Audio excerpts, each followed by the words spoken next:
And so this meeting is for, it's a virtual tour of a team platform based for internal group management. So all of you had signed up for this phone call because you were interested in the capability that Teams offers for organizing, collaboration, communication, and having that internal network platform.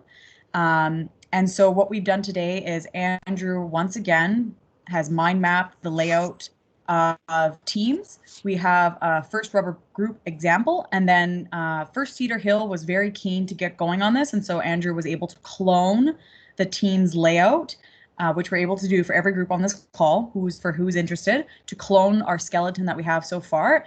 And then as Scouts.ca license owners that you all are now, you will be able to change whatever you want on your end for the structure. So you can make what fits and works for your group based on your needs.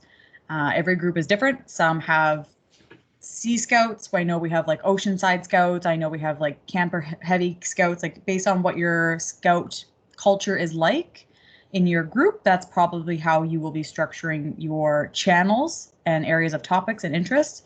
And we will be getting into the how-tos of this group, and we'll be having a group discussion about who should be part of your team as a group for Teams. So I'm going to hand this back over to Andrew.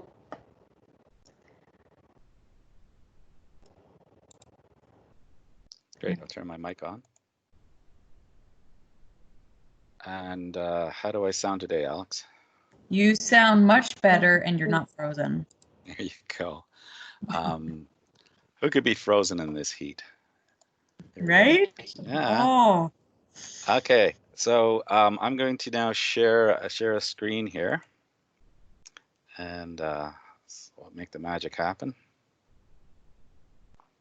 I've done some system optimization work, theoretically.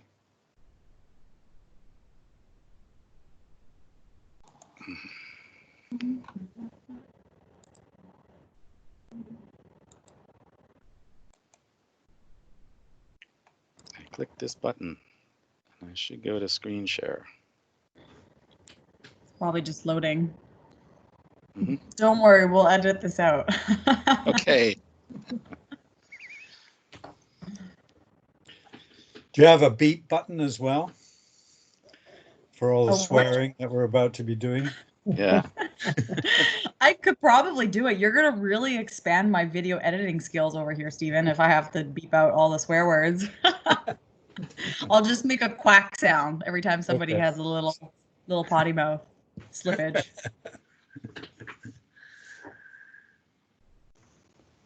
We're almost there. Yeah. Things are hanging, guys. We always, evenings I think are a hot time for video conference calls because we don't get delays during the day, which is interesting.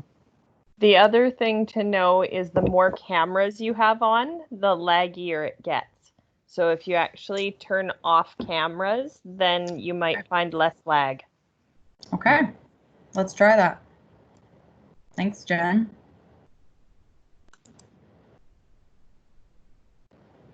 Jen doesn't want to see me anymore. Okay.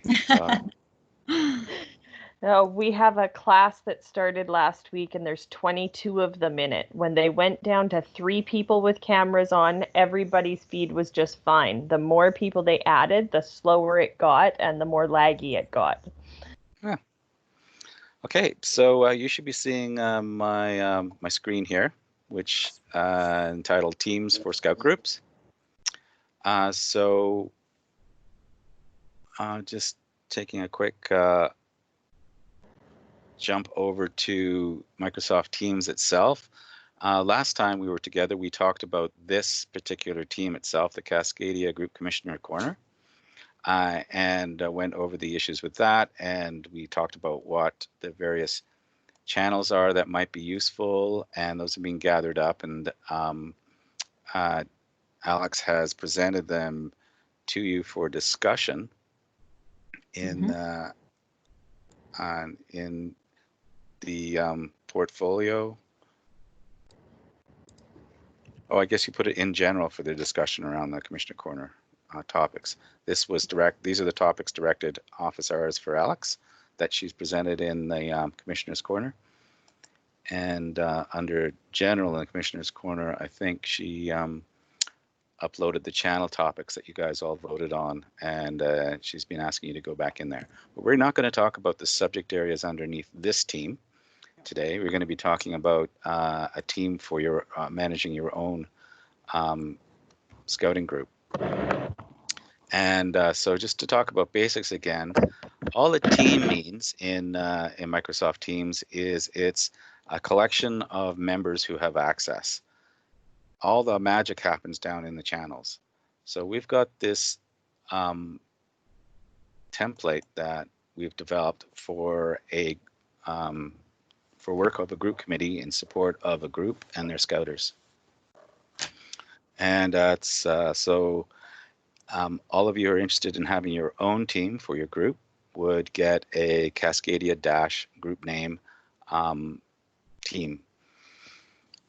Okay, so that's what we're going to be talking about today. I'm going to just flip back to my map and go over some of the issues around that.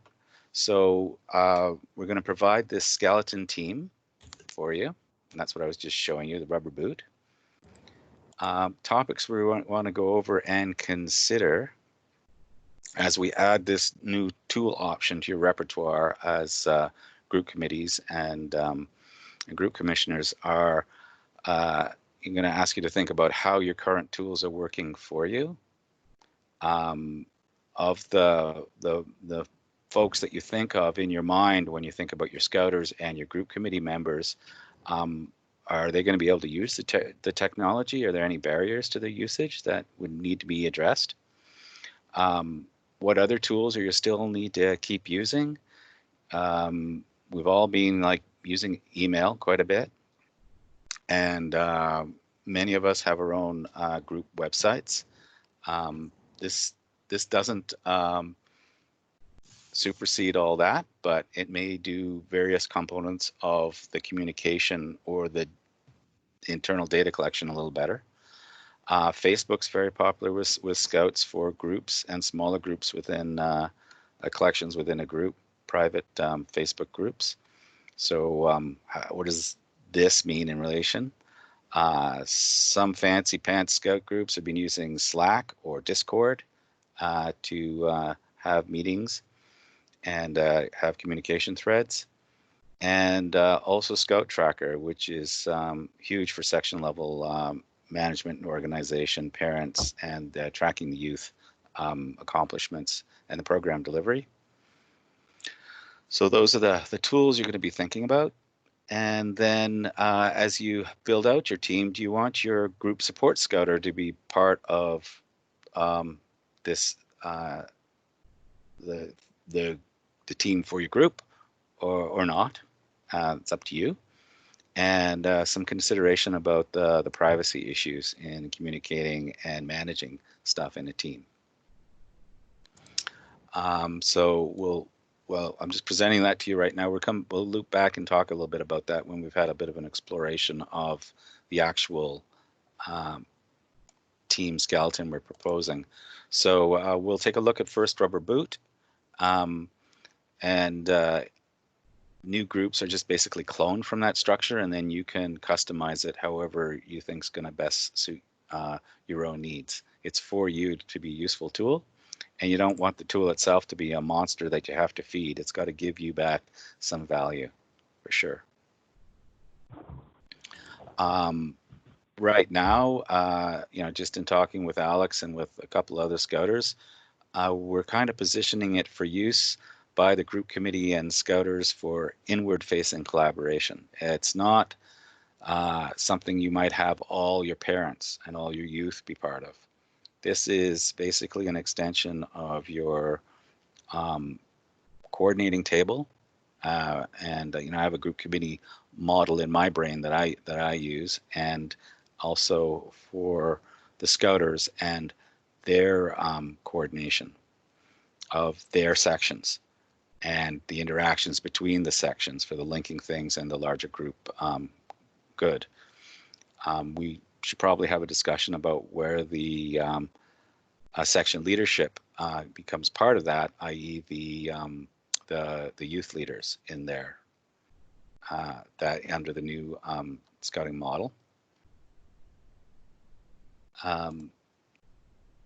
The tool itself is Teams is best used for facilitating online meetings. Super great, like for now, like what we're doing here. For postings on specific topics or issue areas that are recurrent that you want to build up and keep a conversation going and remember what you said. You can do internal polling or voting on different things that come up. You know, do we get 2 new 4-man tents or 3 new 2-man tents? Like, what's the plan? Collaborating across different scout sections. I mentioned that earlier. And then again, that goes back to the team itself is your scouting group committee and all the scouters. So that's the membership that's going to be involved in having a dialogue in these different topics as they're involved or as they're interested in. Overall, it's an excellent repository for all your files.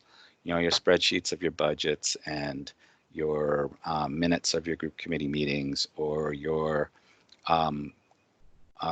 you may want to copy your quarterly reports in there, or any other thing that you do as basically the corporate memory of what your group is. Now that we're living more digitally, it'll kind of solve that issue about the 3 file boxes that are in the previous group commissioner's basement from 4 group commissioners ago that we think are still there. That has been in some places the archive. It's great for communications with scouters. So as things come down as the group commissioner, you're going to be working on and supporting various national campaigns, and Cascadia will be delivering information for you to pass through to your scouters. This could be a very good place to disseminate that through using Teams. It's great for collaborating between scouters at a peer-to-peer level, getting to solutions together. Event planning for your group. The Scout banquet in February, the AGM, the annual all sections camp, the those sorts of events that come up specifically for groups. Very done a lot by email now, and some face-to-face meetings. You can keep the history of those kinds, the files of those kind of event planning together and bring them out and reuse them and have a new discussion on them as you plan those events on a annual basis. Program delivery, how your maybe several sections will focus on vertical or on watercraft. So it can coordinate around particular topics within team. And as I said before, peer solutioning. This is where you can ask that question, you know, does anybody in our group know of a facilitator that can help out with rockets? Because there are a couple of, it came out of our last review that this is a topic that the youth want to pursue, that sort of thing. There are many more things that can happen, and the idea is by having the membership together and having the tooling that the popular topics will arise, and that then you'll just create a area to have those discussions. And so finally, I'm thinking that it may replace some of the customary places you have been doing that in the last 6 months or a couple of years. You've created Gmail accounts for your group. You've got things in Google Drive. You've been using Zoom for your meetings. I mentioned before Facebook. If you've had one for your group committee or whatever, that this may supersede that. Dropbox is another web file system some people use. So think about whether you're still going to be using those technologies as you move forward. I still think you're going to be using Facebook for many groups because it's more of an outward facing to the youth and parents, which currently My feeling is Teams won't be. You're not going to have all the parents joining unless they are active on the group committee or parent helpers. And I just wanted to highlight that the use of Teams is different from Scout Tracker. You know, the individual youth level information certainly isn't tracked in here. In terms of their accomplishments and where they are, that's the niche of Scouts Tracker. And I've been hearing rumors for a little while that Scout Tracker is going to become more aligned and integrated with My Scouts, and that there's an agreement at the national level for that. And Alex was hinting at more stuff about Scouts Tracker to me just recently. So I think that's going to be a very useful section level youth engagement and parent engagement tool. Okay, so I'm just going to pause there before I flip over to reviewing the actual structure of First Rubber Boot, which is the template, to see where you guys are and what kind of questions you have at this point.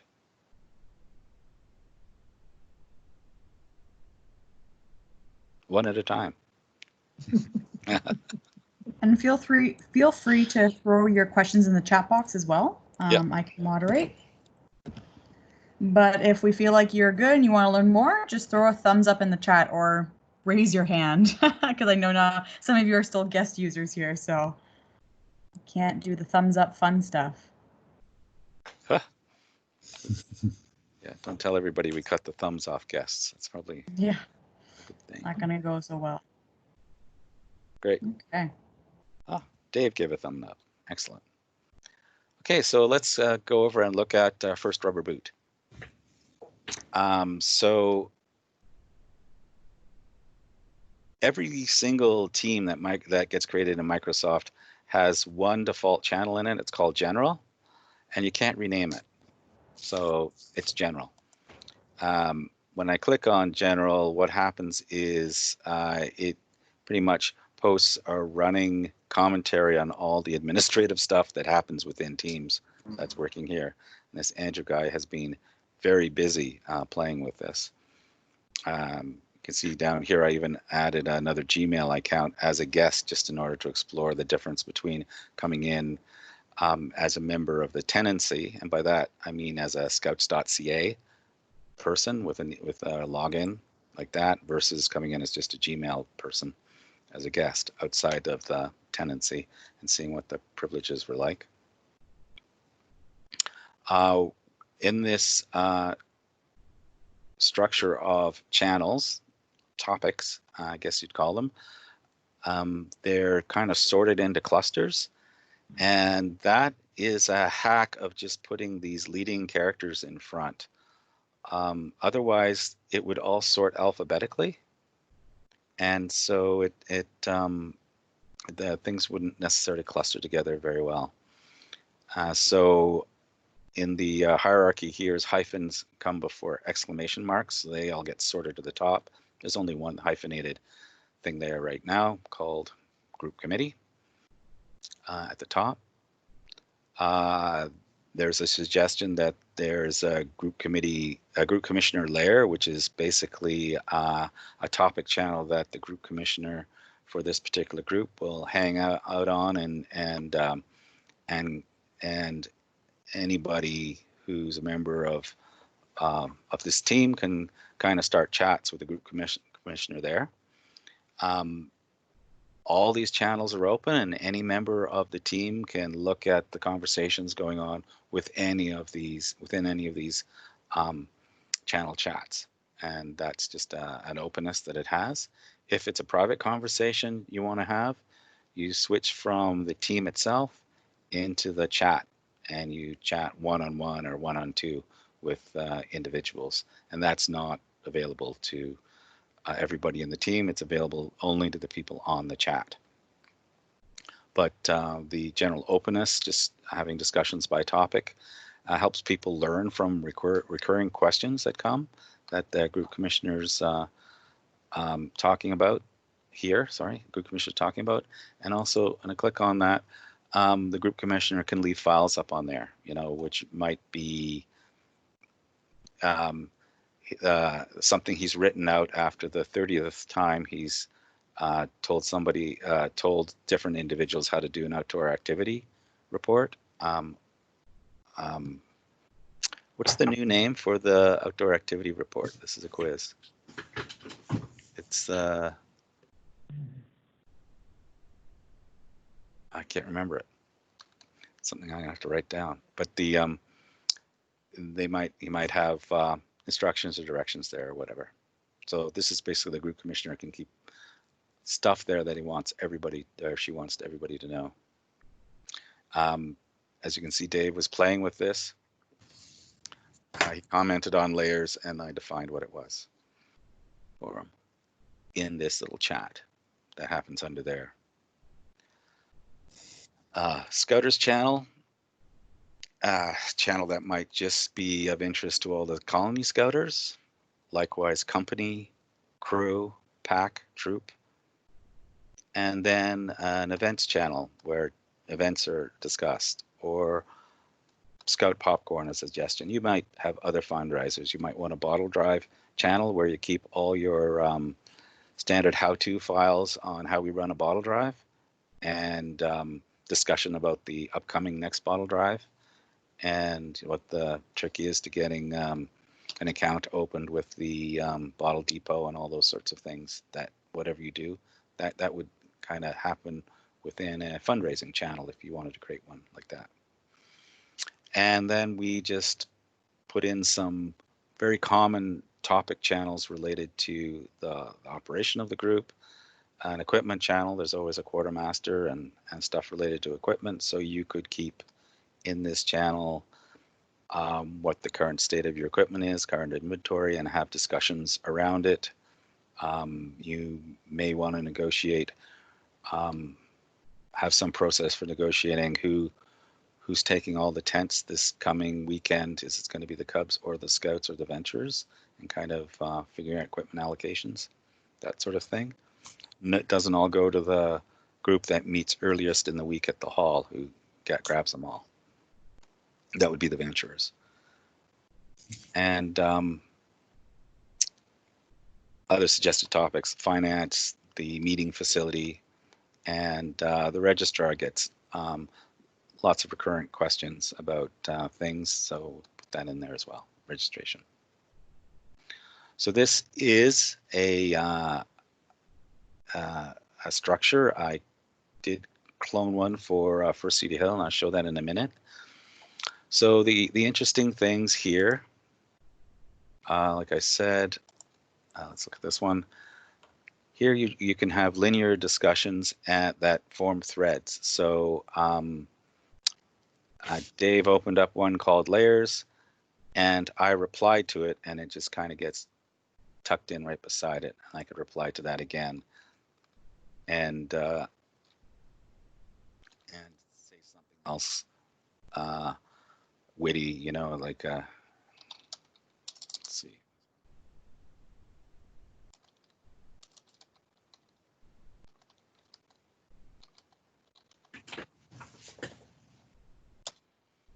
So that just builds into that thread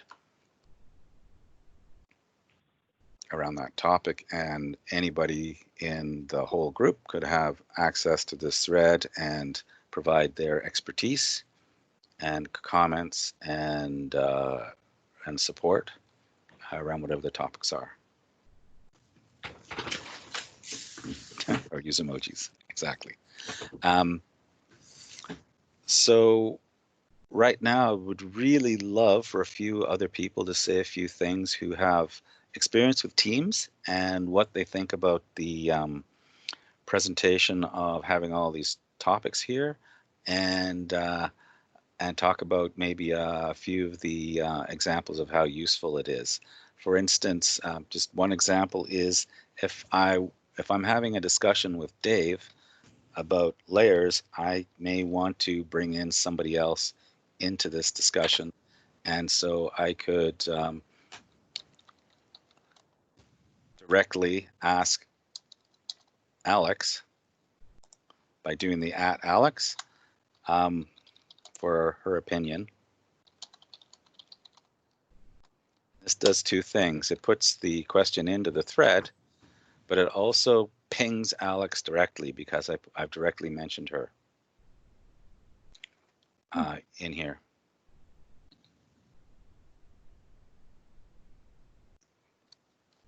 So it's a way of drawing other people who you wish to be part of a conversational thread in. You can also ask everybody who is a member of the channel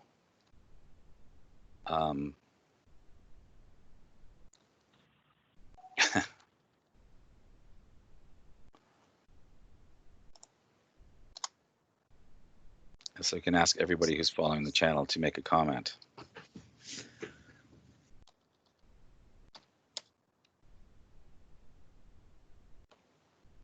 Does this ever get unwieldy? Does this get unwieldy? Unwieldy, you know, like Mhm. everybody jumping in, you know, from my point of view, into the group commissioner's box and firing questions. You know, I could end up with an awful lot of questions. So that's a good one. So what I would suggest is that you, if this is a channel that you want to have and use for certain communications, is that when at the top of every channel here, we're in the posts right now, and I showed you files. That's where you can upload and share files. But there is also this place where you can talk about, which I've called about. They call it Wiki by default. I just renamed it About, and it's a place where you can say what the etiquette of this place is.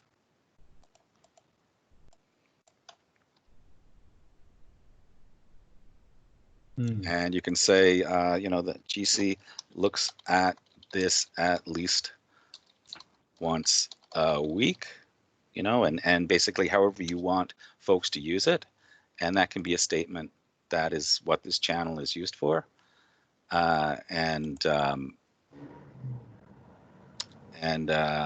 You know, for urgent stuff.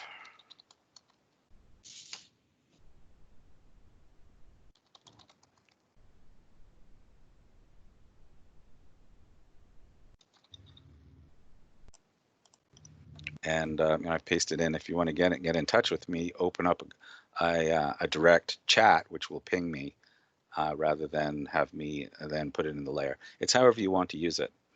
Others of you who use Teams at work and with other groups, how do you see this being structured, or what the flow will be as people get more comfortable with the tool? Jen or Dave?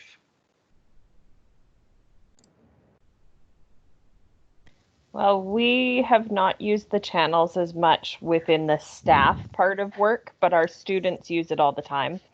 I think the simple answer to the question about the unwieldy is yes, it can if you allow it to. If you put the onus on the people that, yes, you're only going to be looking at this once a week, or you're only going to be looking at this once a day, or whatever you are comfortable with, then they will get into that habit. At first, it's going to get overwhelming. There's going to be a lot that happens right in the beginning as people are learning, but it very quickly can become something you can manage if you keep the directions simple. I know when I have you clone this for me, Andrew, there's going to be some of these channels that I just get rid of right out of the gate. Like, I don't see any need for the group commissioner layer and all the events and popcorn and things like that. We just handle that all as group committee, but that's just the way I think I would handle it. Mm-hmm. That's great, Jen. I mean, I guess what I've seen, like today, I just counted, had 14 Scout-related emails today requiring answers. It roughly breaks down into 4 channels. I guess I could deal with them in, but nevertheless, it could get worse.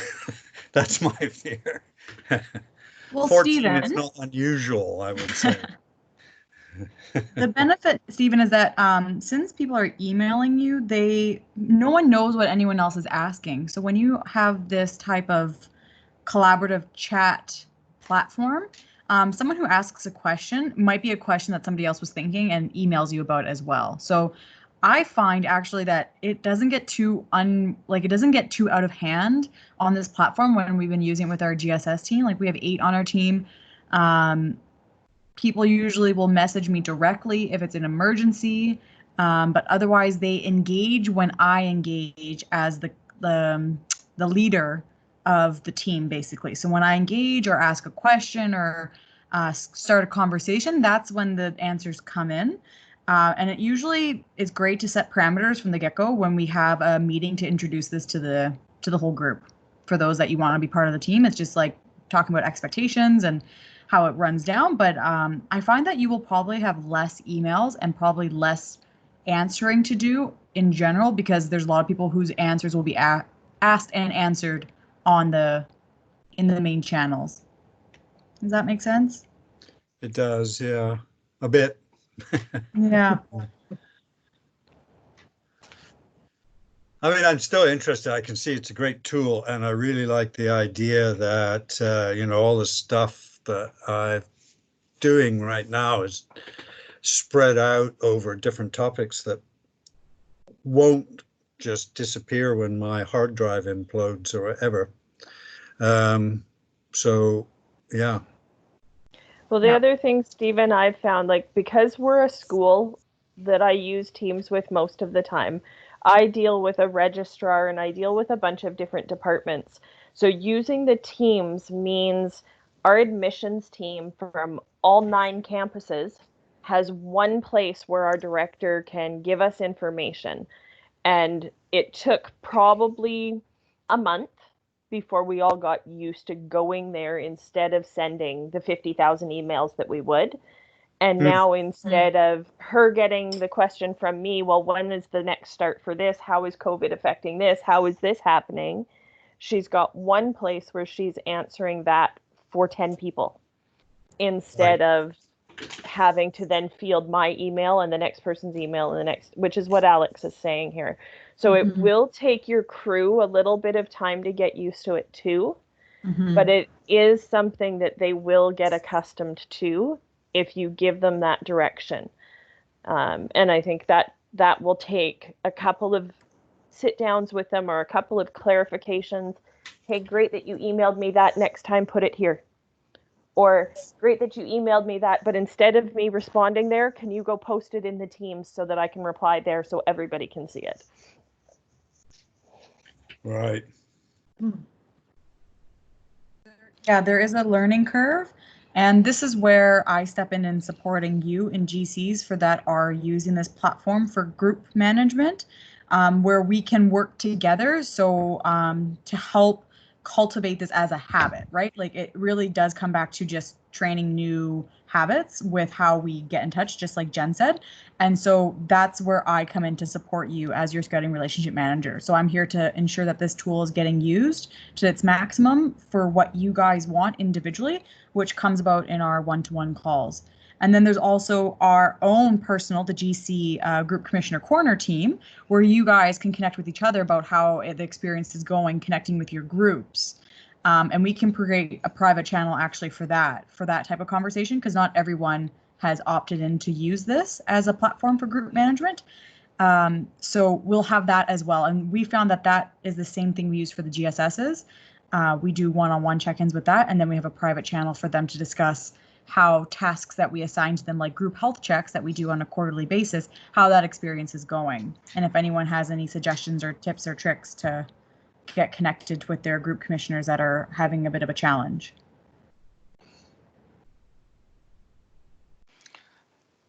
And we're not gonna. It has to do with becoming a habit. I think that's a great way to put it. If people know that this is useful and responsive, it solves problems for them, then they will use it. I mean, there's great, like if all your scouters have turned on notifications. So turn on channel notifications for that, and for Scouters, and they're all say, well, I'm a Scouter, I would like to get notified for all new posts. So that'll send me that.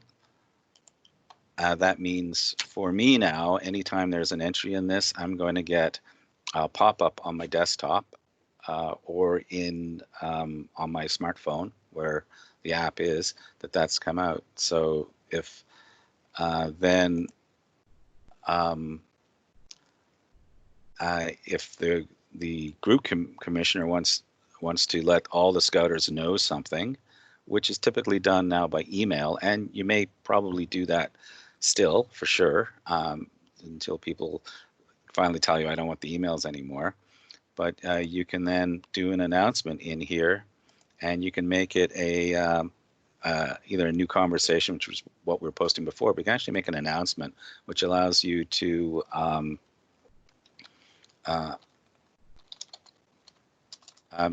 do a nice little kind of banner thing.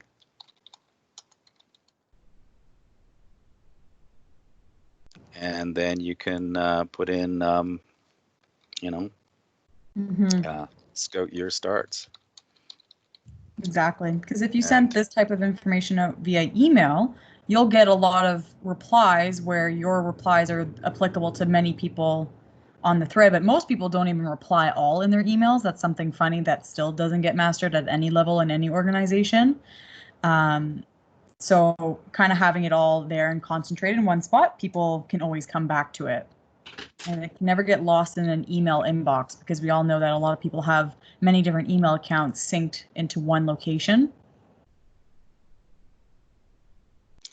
And another cool thing is that each channel has its own email address. It means you can actually forward an email into a channel and pursue the thread there. So if you get an email from somebody, I've done this before at work, I reply to everybody. Like the email sent to me, CC to a bunch of people, and I know they're already in a team I'm in. I may reply to them and say, I'm taking this over to this channel on Teams, and CC the address for the channel on Teams. And if you click on the little three dots there, it says, what's the email address of this channel? And as long as the system's being configured correctly, that's the email address. So I can email this address and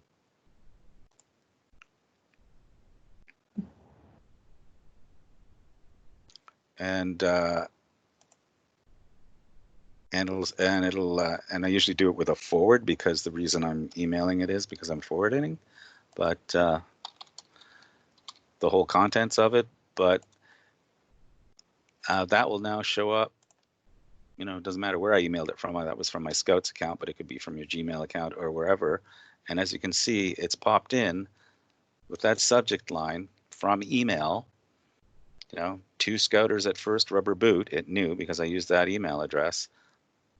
This, and then I can look at the original email, and it'll actually takes the email format and shows it. Oh, wants me to sign in again to be able to do that. But that's actually so cool. I didn't know that. Yeah, it's very cool. So it's a way when you're dealing with multiple channels of communication, predominantly email. It's like we have this tool. I know you guys all use there. We're going over to it, and you basically forward the email thread to there, and then pick up the discussion right there. And it's going to take forever to log in, so I'm just going to ignore that. Yeah, I broke it. There we go. Okay.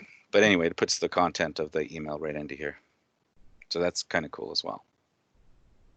So it's a way of announcing to that group. So Dave, were you going to say something a little while earlier after Jen was speaking? Yeah, I just put it in the chat that basically at work where we have teams, we have assigned moderator for teams. So if you're creating assigned moderator for channels. Mm-hmm. So if you're creating a channel, either you're going to be a moderator for it, or you're going to delegate somebody to be the moderator for that, and they're responsible for basically content or managing content or responding. So if you're using this for a group committee and you've got channels for colony and company and crew, you might have your contact scouter as the moderator for that channel. And that way the group commissioner is not responsible for everything. Right, and also gives Agreed. members the opportunity to create their own channel. Any member can go up and hit this button and say, create channel, add a channel, and create a channel on a topic. And you know, you can allow them to do that and just say, well, you're going to be the subject matter expert or the moderator for that channel if you think that's a subgroup that's going to be useful, right? Well, and having those channels moderated by a parent helper Mm-hmm. would also help alleviate some of your scouter responsibilities if it's something that they can moderate. Mm-hmm. Exactly. Especially when it comes to fundraising, right, Jen? Yeah.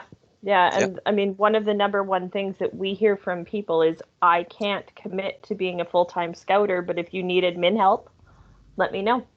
Mm-hmm. So here's a perfect admin help. They might need some guidance on how to answer questions or where to find things, Mm-hmm. but doesn't mean the GC or the scouters have to be the ones moderating if you've got somebody who is willing to learn that background piece. Mm-hmm. Exactly. And I just wanted to point out on the, oh, Andrew, can you open up those channels again, just one more time?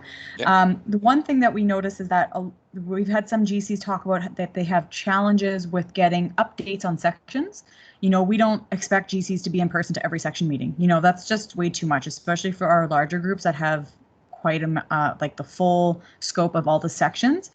So what's great is that you can have your section scouter leader be the moderator for each of the channels related to that section, and they can provide you, based on your direction and guidance, weekly or monthly updates that you would normally try to gather, and where you can communicate directly to them with news and updates that everybody in that section can see, not just the section leader. So it doesn't rely on the section leader to communicate to their section scouters what you've updated them on. So we're trying to take out that chain of communication, because we know a lot of the times it falls through the cracks when it's via email.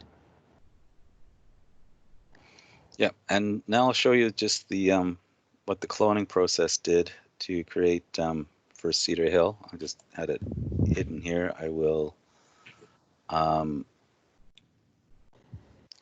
it now with hitting the show button. There. All Hidden Teams does is group those other teams away under this tab. So this was cloned directly from there. So it's pretty much exactly the same. The major modification up here is it's got the for Cedar Hill. Actually, it's got the Cedar Hill, not area. What was it called? Crest. Yeah, it's a crest for Cedar Hill. Back when there was like 20 different Cedar Hill groups, they had a They called them districts back then. district. It's a district crest. Anyway, so I uploaded that on there just as a throwback kind of cool thing. There isn't much in here yet because I just made this today.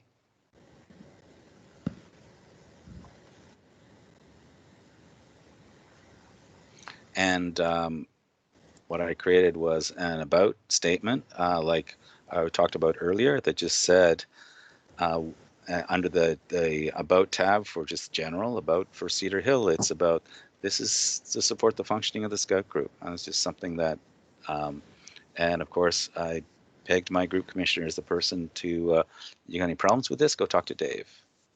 And in addition, I added in a couple of standard resources that might be useful, which is our First Cedar Hill website link and the VI Scouts link, which you may want to have at hand or not. But there you go. And as you add a new topic in here or edit. You can do lots with this little about page for just keeping references you want. General, I always associate with the team itself, whereas the subchannels themselves are their own little piece. That makes sense. So, Dave, I don't think you've seen this, that I've done this for you. What are you going to change right away on here? Define right away. In order to get it in use for the coming scouting year. Basically, we're just going to start loading some content into it and see what the other scouters, where they take it. Mm-hmm. And I imagine some are going to dive right in and others will not, Mm-hmm. depending on their level of comfort with technology. Right. Yeah, I just absolutely. saw a nice tip from Jen there that they keep general as basically an announcement page where only the folks who are the owners can put a posting. Nobody else can, and you have full control over the kind of functionality the members can do in each of these channels, and it's it's these more options under 3 dots, always very useful. The first one in here is manage team. The other standard ones I showed you before, add a channel. You can add a member to the team. You yourself can leave the team, but it's scouting and you can't, you know that. You can edit the team name, basically. You can get a web link that goes straight to that team, just like I mentioned. You can get an email and a web link that goes directly to a channel. And you can manage the tags, and I'll tell you a little bit about that now that we're here. So if I go into manage team, which is where Dave and I'll do a little bit of work, we can see it shows the owners on here and the guests that we've got in there right now. And I've added tags in. So Dave is a colony scouter. Kat is a crew and colony scouter. Let me put this over this little tag here. You can actually @notify crew or @notify scouts in the mention tag of a channel, which is kind of cool. So that'll do where before I did @Alex and it sent it called her out specifically in a chat. You can actually, if you tag the members for their relationship, you can actually then group messages right to them. Maybe of use or not, but that's a function in there. As an owner, I'm allowed to go and do the overall management of all the channels, and there's the ability to hide them from view or not. And it can actually add in descriptions, and you can do more options here, which is the channel more options that we had before. This is all related to my use of channels. And settings is where you can kind of control what the members of your team can do. So here, we're allowing all members to create and update channels. You may not want everybody to be able to create a channel as they see fit and start a topic area. That might be too much power. You can turn that off and just say members can't do that, only owners can.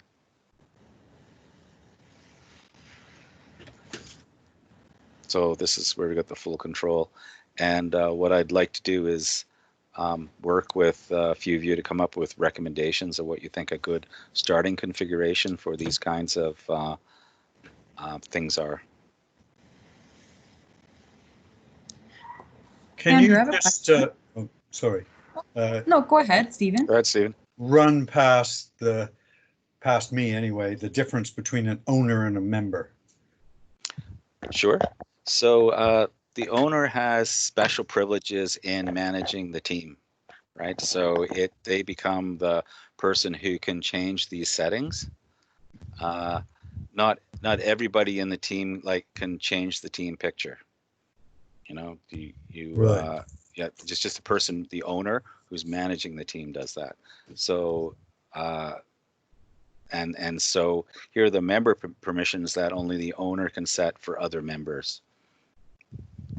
Do you want the No, I think I can sort of get that. So there might be more than one owner, though. Yes, absolutely. And as a rule, there should be always two owners at least. That allows somebody to win the lottery and just be unavailable on their world cruise, and you can still keep managing this. Cool. There is of interest, I just want to highlight to you guys, these are member permissions. Many of your folks who are joining in will join in as guests. And all that means is they're not part of the tenancy, i.e. they don't have a scouts.ca email address. They're your treasurer who, is joebob@gmail.com. You can actually give permissions to your guests to create a channel if you want and update them, or delete channels. Basically give them quite a lot of the permission scope that you're also giving your full members. And that just is about the model where you've got a company that's running this, and they let a few other contractors and maybe some vendors in to their team to work on some stuff together. How much power do you want to give somebody outside your organization? So that doesn't really work in the context of our volunteer organization, where a member of the group committee, a parent helper, a red shirt scouter are all kind of doing the same kind of activities with a lot of overlapping responsibility, so with very little distinction between members and guests. So I just wanted to clarify that. So one of the first things that Dave and I are going to be doing for First Cedar Hill is adding members to this, and they'll get an invite to come and join the Cascadia First Cedar Hill group team. And so that's going to be interesting.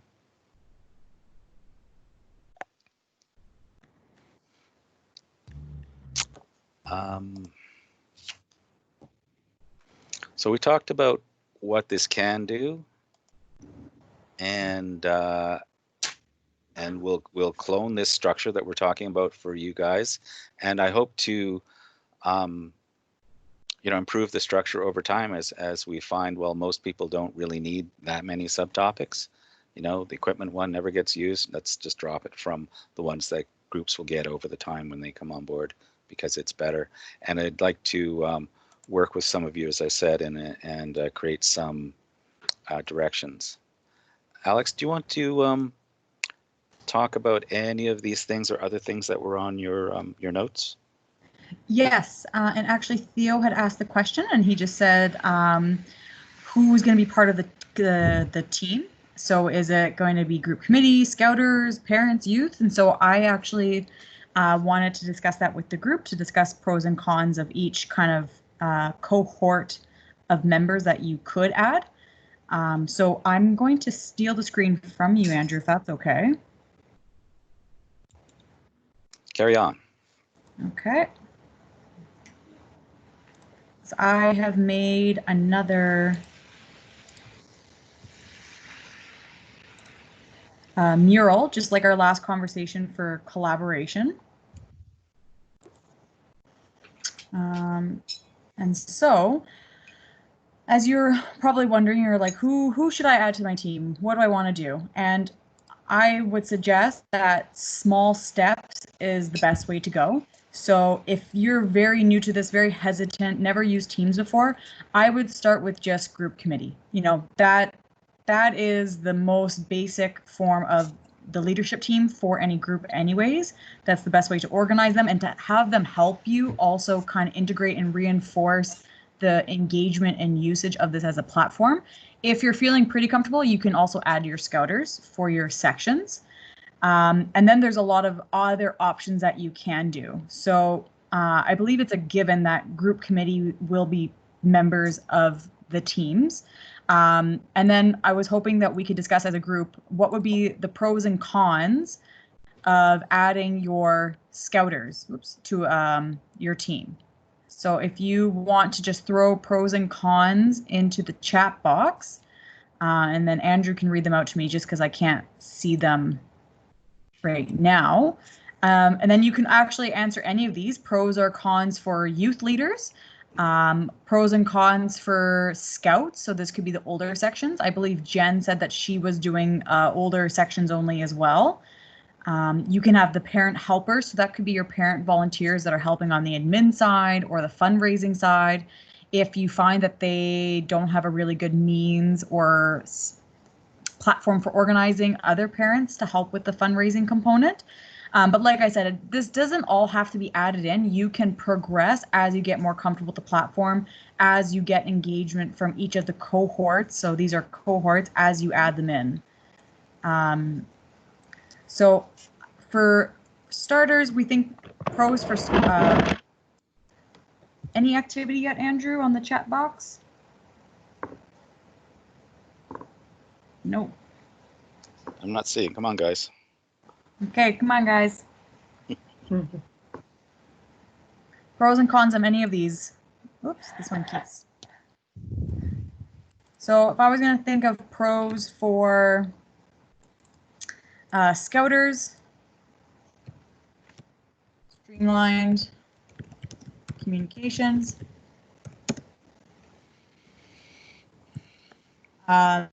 We call them easy touch points.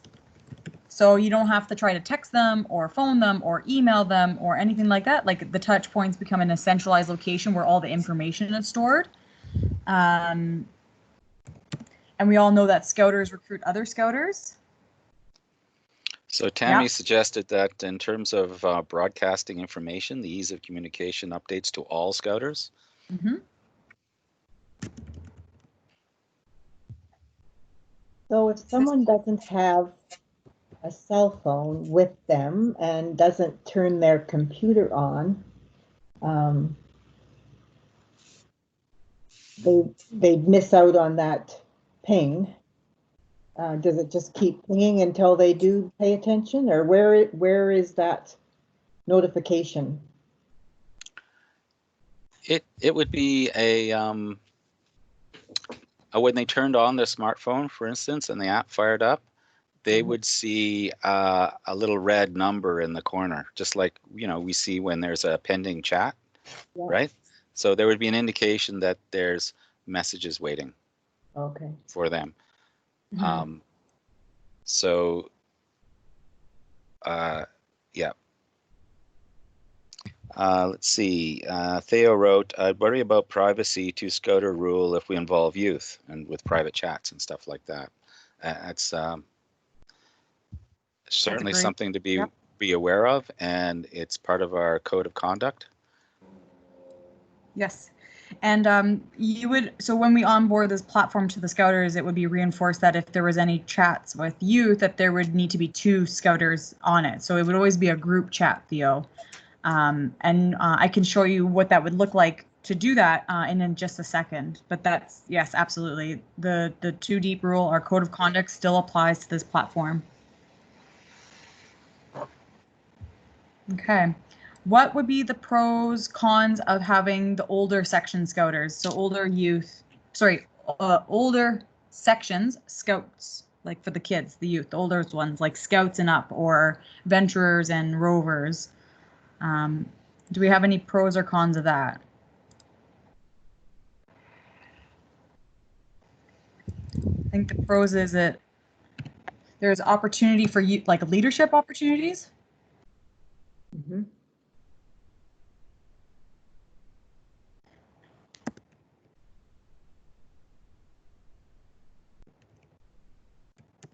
This is a private social platform for youth. Steve of, oh, I can't remember what group he's part of. Steve McIntosh from the island uses Teams already with his youth, and he said that this was a really appealing for parents who don't like Facebook, who don't want their youth or their children on public social media platforms, because this is a privately contained, only members of the group that can be part of it. So they really like that, and we didn't see that as a pro walking into this, but we see it now. Like, that's actually a huge incentive for youth and parents to have their kids on this platform instead of Facebook, which is why we said that this could replace Facebook communications in the future, depending on how active everyone in your group is with this application. Some will be more than less, like we know it's a spectrum, but that is a pro, is that it's a safe platform for our youth to have that just Scouts only integration.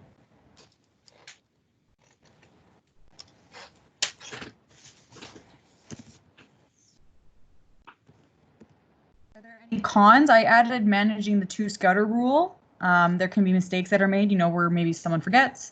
They message you thinking it's like, don't forget to bring your sleeping bag, and they didn't tag another Scouter in the message, that can always be a slip, but it's not something that we would reprimand for, because we understand that this is a new platform, and obviously all the chat messaging is stored and tracked, which helps for privacy. From a youth perspective, most of them, they use their computers for gaming, but they're phone centric, and I'm not sure how well Teams works in a phone environment. I just haven't experienced it on the phone, so I don't know. So you mean like a virtual conference call kind of thing, like what we're doing now? Well, for using it for any purposes, they get pinged for something. I don't know. I'm just, I know a lot of youth, the only time they spend it on their computer is for gaming and not for something like this. Mm-hmm. Exactly. I'm wondering, exactly. I'm thinking from a venture perspective, is there any way we can incorporate this? Because they're on their freaking phones every meeting. So can we incorporate this to actually do something productive? Not that I'm cynical about the venture age right now, but just a little. No, and I understand that. The nice thing is with the app on your phone is it does really well for phone calls, video conferencing, and messaging. It does, and I could see. I hear what you're saying, Dave, and I'm wondered, like, for focused activities, you could basically have the youth engaged on a particular channel. It's like the ventures are running the year-end all section camp, right? And they would do it with the support of the Scouters and the group committee through a channel on Teams.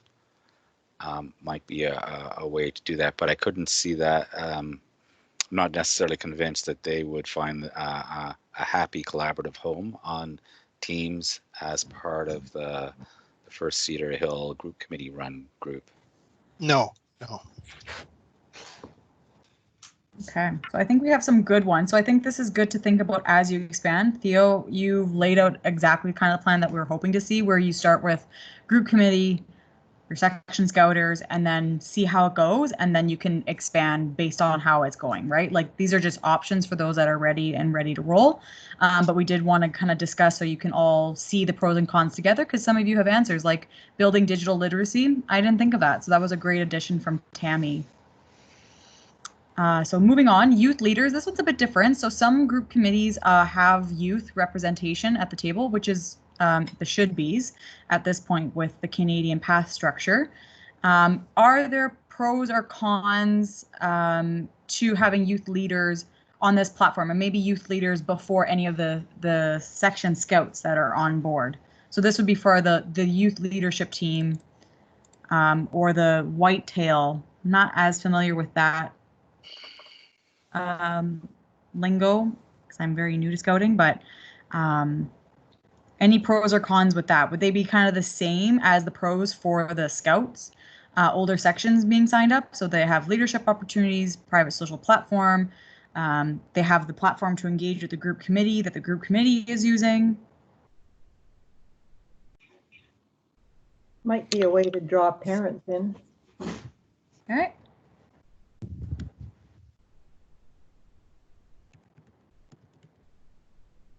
Great.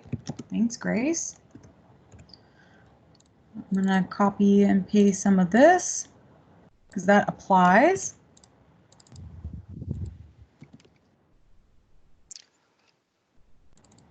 These apply as well. Any other pros or cons that we can think of?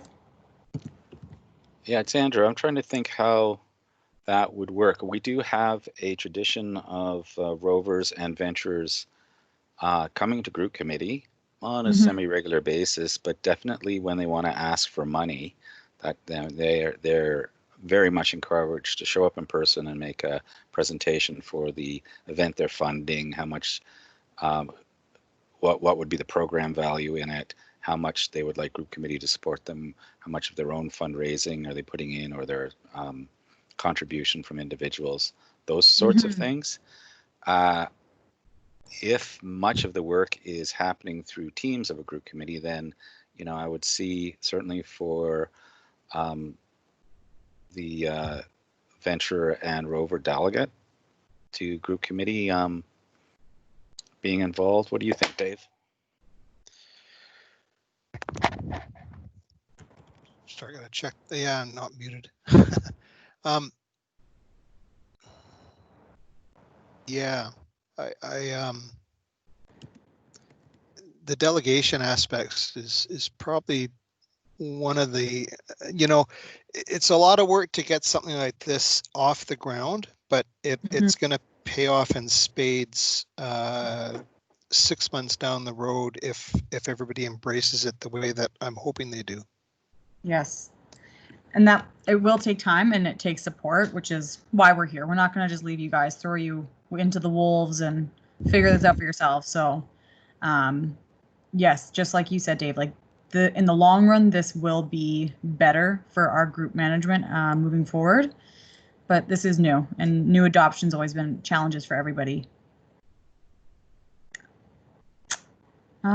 Okay, so moving on, parent helpers. So this one is up for debate, right? Some will choose, some will not choose. We threw this in there because there's always the question of, do we involve parents, and especially parent helpers? Personally, when I was, you know, brainstorming, thinking about this, I saw this as a great opportunity for the fundraising parents. I know Tammy comes from that background before she stepped into the GC position. So Tammy, do you have any comments for pros or cons with having the parent helpers as a member of the team and having their own channel for fundraising for their own organization? Well, I think when we were talking about it, I was thinking about, you know, obviously I'm actually in the process right now with my parent volunteers of building a document that we can archive in the 5th Gary Oak so that we have something sitting there so that when we're approaching families in the fall or at the end of June to say, hey, do you want to step into this role? Can you help us with Apple Day? Can you help us with popcorn, scout seeds, whatever it is? They have a really clear role, responsibility, timeline, everything's right there. So we put all that here in sort of this living document form, then it could be updated and accessible once we have sort of keen parents that are actually in those volunteer places. Mm-hmm.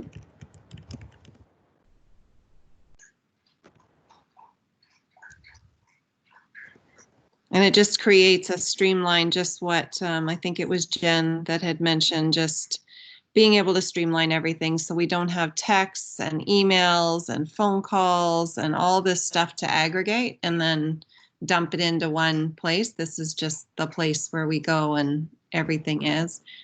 We've been using Google Docs, but not everyone's comfortable with Google Docs, and maybe people are more comfortable with Microsoft. I don't know. Yes, exactly. I saw another good one from Bill. Absolutely. For camps, this is a great way to help organize the parents that are helping with cooking, fundraising. So that's awesome. So I'll add in here coordinating and communicating with cooks. Any type of support.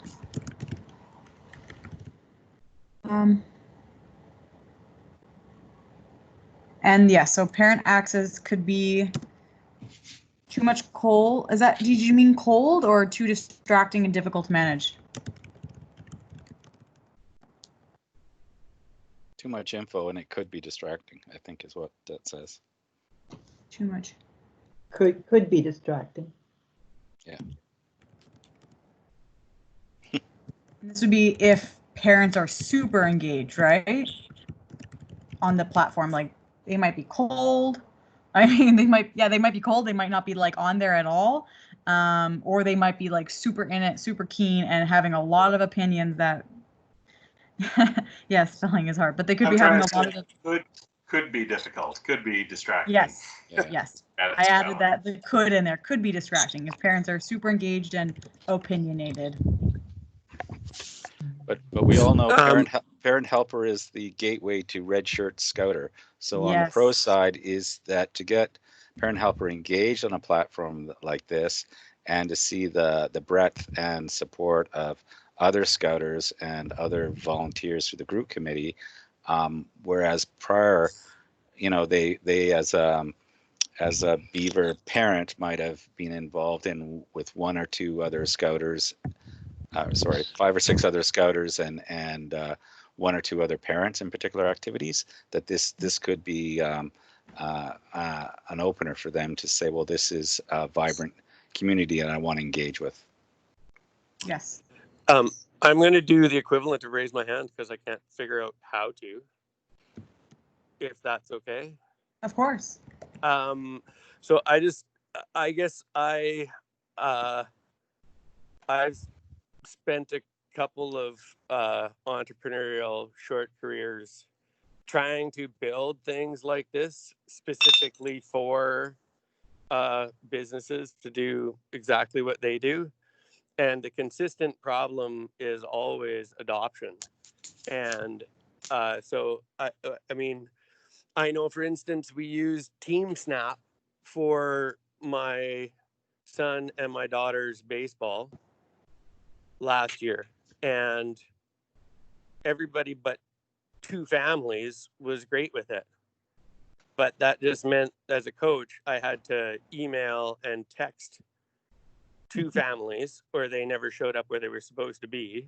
And I had to do all of the work in TeamSnap for the other 11 families. So it's fine to use Teams at work where you're just told by your boss, if you want to keep your job, you've got to adopt this. But the more we start getting youth and parents involved, the more propensity I could see for duplication of effort. And another one is that if kids are not using it and we do have the youth on it, there's a real possibility for some people to start feeling really excluded from the program. Mm-hmm. So anyway, there you go.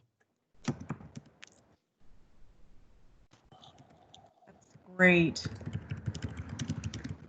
And adoption is very a realistic concern, which is why baby steps, right? And as a GC, you have the decision and the autonomy to decide if you want to use it with the helpers or not. So there's no way that we expect you to say like, yep, you have to use this. It's really based on the engagement level. You could try it. If you don't get engagement, you can axe it if it doesn't work for the parent side.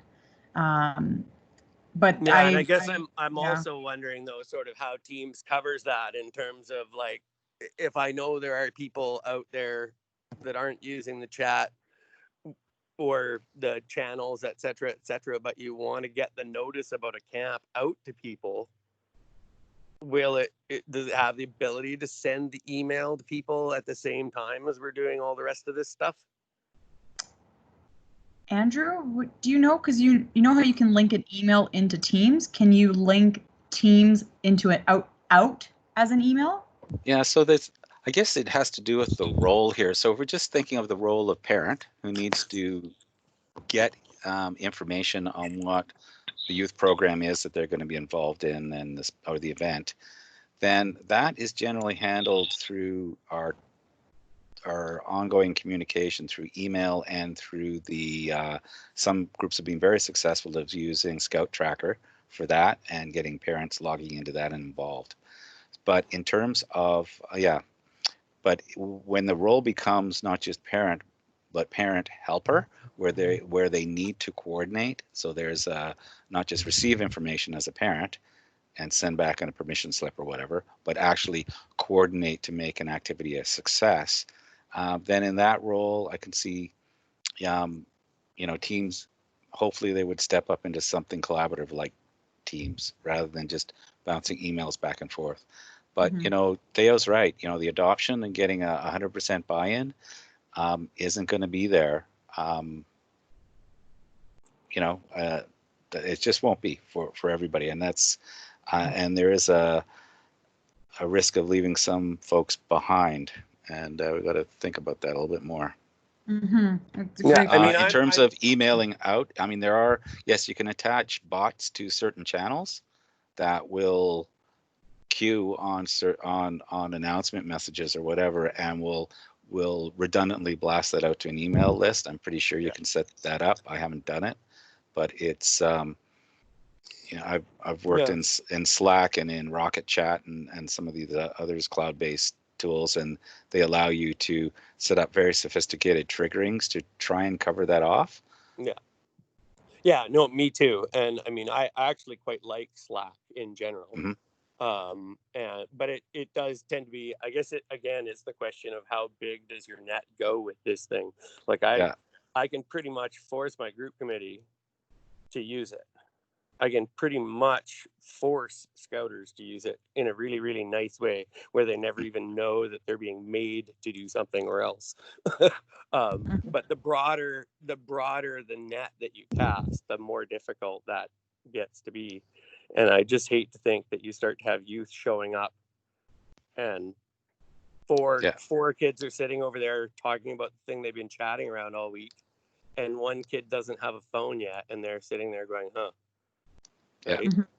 No, that's definitely when you're at that youth level. That is, is it a level playing field for everybody? Yeah. So anyway, it's just a thought that it's something I'll have to wrestle with in terms of going further than group committee and scouters. But I think definitely at that group, that kind of group management level, it will work really well.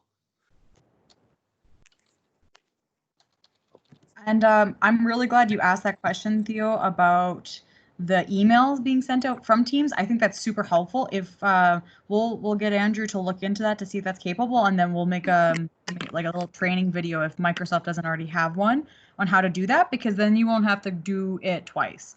Like emails can be sent out when you make postings on Teams, and that way it can appease all of the people who are part of the group that choose to be part of Teams or not, or that you don't want to be part of Teams, if that makes sense. Yeah. Cool. Awesome. Okay. Last one. This one should be pretty quick and easy. This one was like, woo, I don't even know if I want to add this one. Parents, just the parents, they're not even like parent volunteers. They've just signed their kids up. They drop them off. They pick them up. Do what just the parents are doing. There's no involvement at the group activity level. Is there, I'm assuming this is like probably all cons, I'm guessing, or is there pros here? The same stuff I was talking about. It's just if 80% of them are using it. Yeah, I'm just gonna copy and paste that. You just start having to do things over and over, and I don't know if you want that many people mucking with your stuff. Yeah. Maybe you can use Teams as an enticement. Hey, be a parent helper, and you can start to contribute to all this stuff. Otherwise, Yeah. So that's good. It could generate interest of parents to be. Look at that. We're creating a succession plan for getting parent helper, like parents to be parent helpers, and then parent helpers to be scouters. Ooh, I think we're on to something. Yeah, it's that framework of engagement, interest, support, training. Yeah.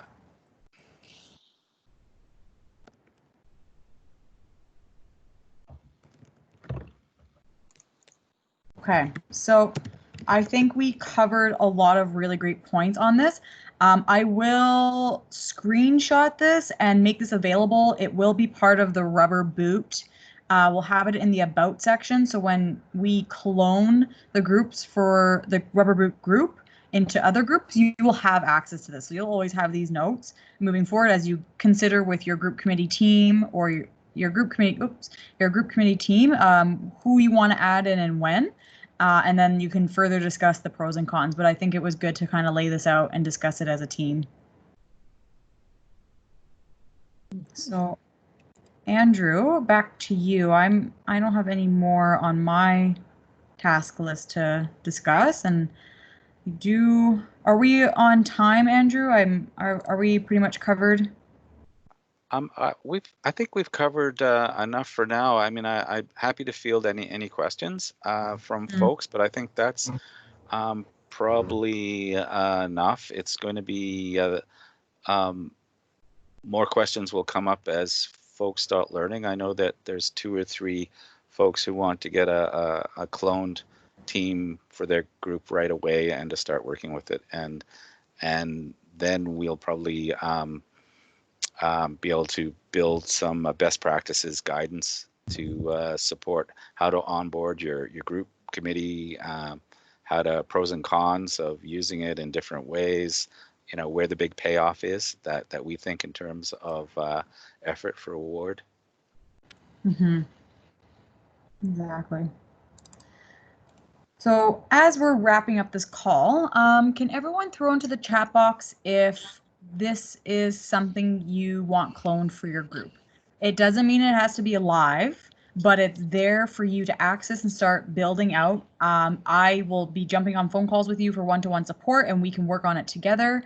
Even onboarding the group committee team. I'm happy to be of service to help with training calls on that.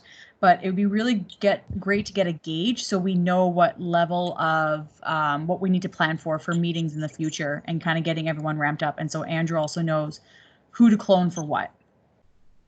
So Tammy's a yes. I know Jennifer's a yes. Jen Aspin. Adding it in there. Okay, Dave, great. We know you are already. Awesome, Grace. Yeah, Theo, I totally understand. Like I said, there's no rush, but but we're super excited to test this. Awesome, Stephen. And then I also know First Douglas is in.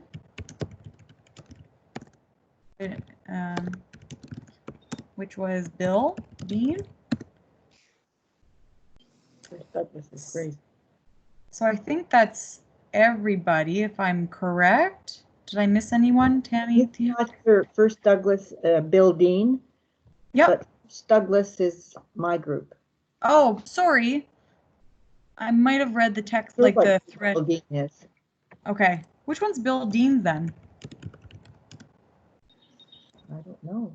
I don't think he's Victoria. It's okay. You guys are both in, so we have double record. Yeah. Okay. But thanks, Grace, for clarifying that. No problem. Okay, so next steps is we will create clones for you. Before we do that, Andrew and I will probably meet again and just see if there's any other information that we can add to the group ahead of time, in the about sections, just to kind of get you a head start for what's best used for each channel. And then when that's cloned, that information will be there for you. And then we can start setting up calls and discussing how we want to get this training in. We might to do a town hall potentially for the group committees for your groups and do one big collaborative virtual call, just so we don't have to do each individual one to start, just so we can kind of get that support up for the group committee and getting this onboarded. Does that sound like a plan? So first thing is we'll fill out the rest of the gaps as best as we can. Then second step is we'll clone them to your Teams account. The steps that you have to take on your end is to download the app to your desktop and hopefully to your phone if you feel comfortable. It is a great app. We do recommend it. And then getting on board to the group committee corner. So that's our team as group commissioners, sorry, the group commissioner corner, because I've already started some engagement in that team area. And that way I can communicate with you with our progress for the cloning of these groups and how we'll communicate moving forward. Comments, questions, thumbs up if you feel okay and you have no questions before we sign out. I guess I would just ask about the scouts.ca email. You guys were probably talking about it at the beginning when I couldn't hear anything. But I know I don't have one yet. Yes, so because you weren't able to attend our first two calls, basically, that like we didn't offer it to you because you weren't there, but it's open to you. I was at the one before the last one. I just missed last week's. That's all. Okay. So yes, last week was the one where we assigned, like we confirmed the assignments. Is it something you want, Theo? Yeah. Okay. No, for sure. Seems like that's what I'm going to need to get into this thing for real anyway. Yes, exactly. So I will get on that on my end. Cool. I will get an account in your inbox, the ones that we've been communicating through so far, and then we'll do next steps. Great. Thank you. You're welcome. Any other questions, comments?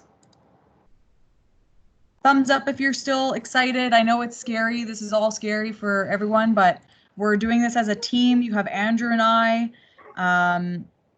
We're super keen and happy to help. So just don't sweat. We're going to do this together. Dave, no. That's exactly the emoji we don't want to see.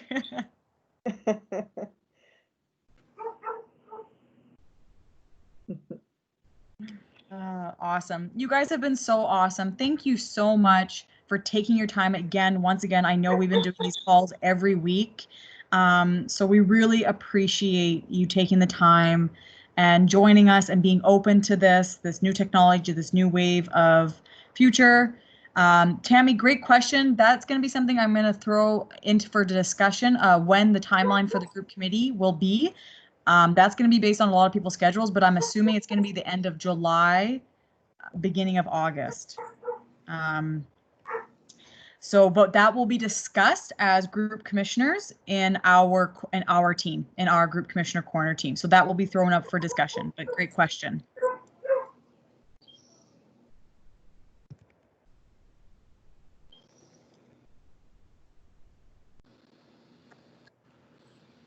And I'm assuming we'll need to give about 2 weeks notice, advance notice for when the town hall will be booked for. Is that correct? That'd be good. Okay. I made a note of that. Okay, awesome. So big thank you to Andrew once again.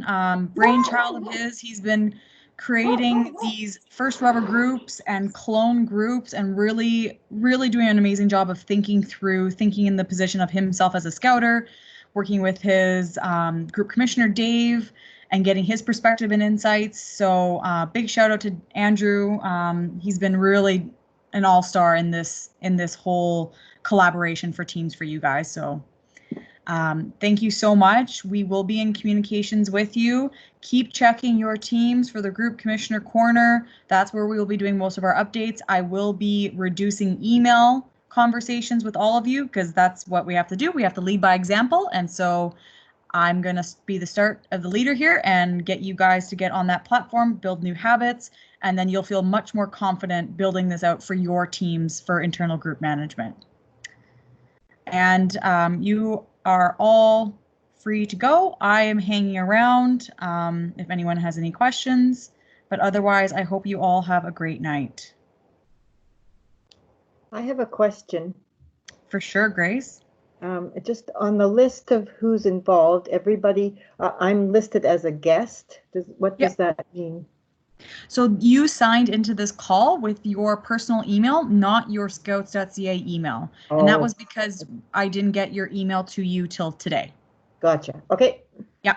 So when you sign into your email, you will have access to the Group Commissioner Corner. You've already been added, so you won't be a guest anymore. All right. Okay. But guests don't have to do the dishes, so you know that's okay. Okay. Yes, exactly. Okay. Thank you. Great night. Thank you. Bye, everybody. Bye.